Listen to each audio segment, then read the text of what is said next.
27 November 2024 વાર બુધવાર આજનું મારું દિન વિશેષ ઠક્કર બાપાનો જન્મ 27 નવેમ્બર 1869 રોજ ભાવનગરમાં થયો હતો.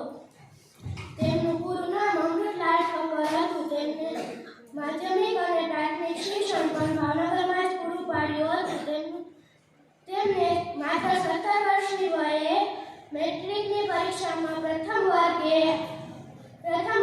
પાસ થઈને